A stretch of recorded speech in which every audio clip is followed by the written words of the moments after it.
Yo, Mario, go on. How you doing? Long time no speak. How things? I'm sweet as how are you? Good. I'm good. I just want to know how you feeling about the fight. You know, it's weigh-in time just around the corner. How you feeling? Yeah, really, really good. Everybody's positive. Everybody's up for it. Everybody's really, really can't wait. Right. You know, one of my concerns about this fight now, because I'm a big Fury supporter, as you know, and very close to the camp. One of my concerns, and tactically, I'm of the belief that Klitschko's going to fly out of the traps in the first round. I think the longer he lets this go, Klitschko, the worse it's going to be for him. Yeah, so I think he's going to fly at the traps personally because of the history of Emmanuel Stewart. He did that of Lewis. He made Lewis jump on Glotter, jump on Spriggs, jump on Grant. Yeah, but Klitschko hasn't got Emmanuel in his corner anymore. He's got Jonathan Banks, who really is he his trainer or is he not his trainer? I don't believe he's his trainer. Don't you think so? I don't believe that they have got the same.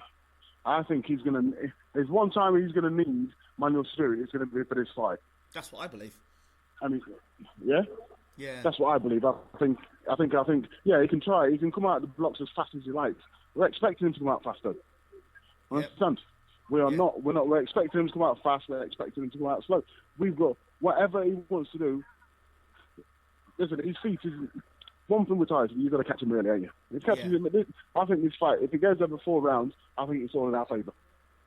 Right. I mean, That's what I think. The thing that everyone's talking about, it's like the big elephant in the room.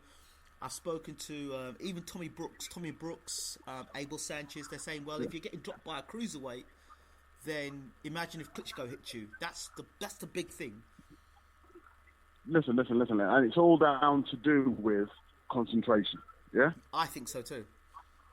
That's what it's boiled down to. It's only boiled down to concentration. Concentration is about this, yeah. I was in the corner when he was in with Cunningham, yeah. And I've seen him spar with Cunningham in the gym after. Cunningham was nowhere. If Tyson's going to knock him out any given round, yeah. In sparring, so they knocked him out any given round. He could put it on him. This is in Belgium when he was using to spar for day to day, yeah? Right. So they're talking about any given round. You won't believe the gulf in ability, speed and agility. You wouldn't believe it, yeah? But sparring's always different to fighting, yeah? But Tyson just went out there to make a show. And I think, him getting put on his arse and getting smashing him. If it just got out and smashed him, nobody was talking about it, would they? Exactly. Yeah? That's a thing. But yeah. And listen, 15 stone smashing you on the chin. It's no different than 17 stone smashing you if you can punch.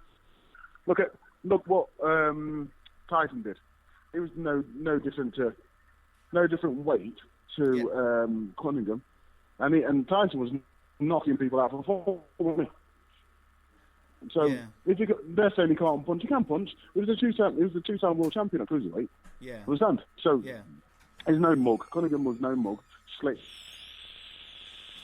And he had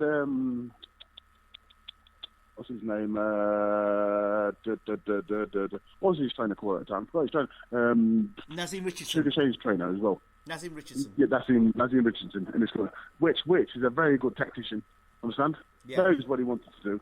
And to be fair, Tyson went out there with his head up his arse until he got clipped, and then he readdressed it. Yeah, of course. But he got caught with big shots after that. Didn't go over. Yeah. Yeah. And let's get it right. It was a flash knockdown he got hit with, and as soon as he got hit, it kind of made him think. You know what these troubles are like when they get hit? They turn into pit bulls after. Yeah. So, that's true. That's true. Take nothing away from it, and if he didn't get knocked down, I think that actually helps his career than him did it. I think so because it's made him realise that if you mess around in this business, people will start talking about Yeah, absolutely. And I think that he's definitely. What's going to say? Learned from it, realised that if Peter was in the corner, he might have not done it. Understand? Yeah. But I just said to him, listen, keep your hands up, don't punch when he's punching. That's all I said to him. Let him finish punching, then put it on him. When he stops punching, put it on him, and then you'll wear him down. Don't punch with him, because that was the best ever Cunningham anybody has ever seen, and he wore him down after 5 rounds. Wore him down. Yeah, I know it was one big body shot I hit him with, and then slow right down. Yeah. Absolutely. So listen. Colin. Yeah. So in this fight, I mean, this is the World Heavyweight Championship.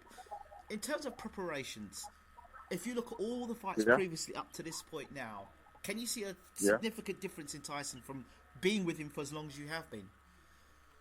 I feel for that. He believes that this is his coming, yeah, and he was born for this day. And maybe 3 years earlier, Tyson wouldn't have been ready for it. The Klitschko that boxed David A, he wouldn't have been ready for 3 years ago when he had that opportunity. But he's ready for him now. You can't tell me you can do what you do at 25, but you can do at 40 because you can't.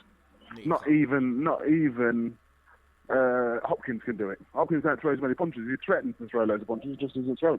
No, he doesn't. He's not the same fighter. Yeah? He's definitely not the same fighter. He's not the same fighter.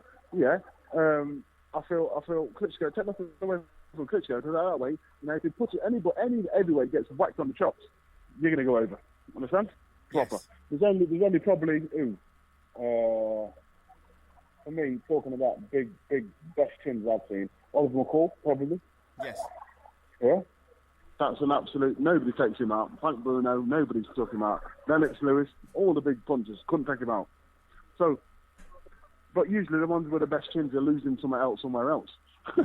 You know what I mean? That's true. That's true. But that's true, isn't it? Yeah. Usually if you've got a good chin, if you've got a good chin, you weak body. Yes. You know what I mean? Usually if you can't get knocked out, you get knocked out to the body. Yeah, you know what I mean? That's what they say. That's what they say. If you can't go to if the head's strong, go to the body. But I'd say, listen, God willing, I believe that this is his time. I really do. I do. I believe something special. I think something special is going to happen. I really do. I really do think something special is going to happen. I believe so. I think this fight ends inside. I think it's changing. I think it's a changing of the guard. Yeah. Absolutely. I mean, finally, I would say that if you look at the fight he had against Jennings and the fight he had against Pulev, even though he finished Pulev off, he was rocked by Pulev by just a jab. And I looked at that and I thought to myself, you know what, this guy's actually in decline.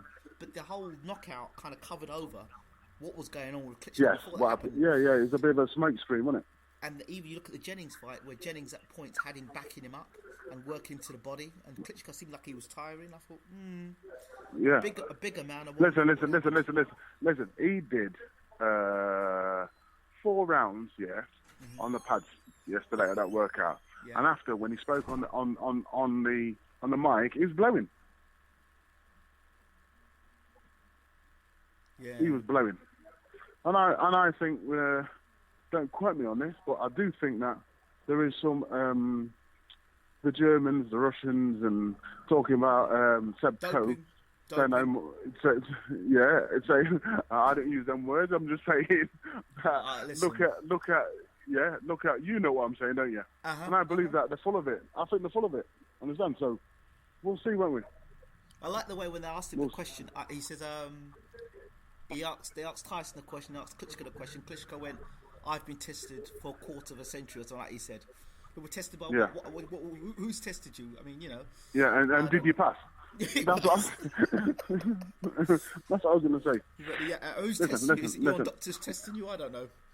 Listen, you trust me, you know. I've never seen a more confident man in my life than Tyson Fury at the present time at the moment. Yeah, but confidence is brutal. But it's not false. It's not false.